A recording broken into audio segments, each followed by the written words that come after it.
તો તરફ ધોરાજીમાં રામનવમીના પાવન પર્વની ધામધૂમપૂર્વક ઉજવણી કરવામાં આવી।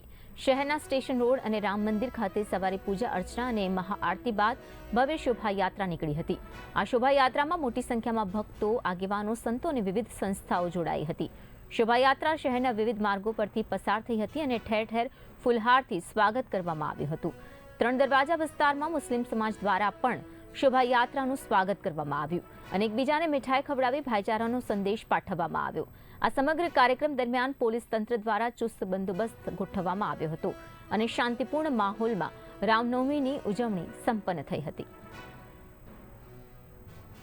દલસુભાઈ વાગડિયા, વિશ્વ હિન્દુ પરિષદ ધોરાજી।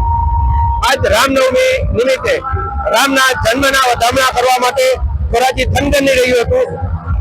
અમારા કાર્યકરો 15 દિવસથી આ શોભાયાત્રા શણગારી ધોરાજી એક ભગવાને બનાવેલું હતું। આજરોજ સવારે 7 વાગે રામ મંદિરથી શોભાયાત્રા નીકળી અને ધોરાજીના વિવિધ વિસ્તારોની અંદર ફરી અને 12 વાગે રામ મંદિરે મહાઆરતી કરી અને શોભાયાત્રા પૂર્ણ કરવામાં આવશે।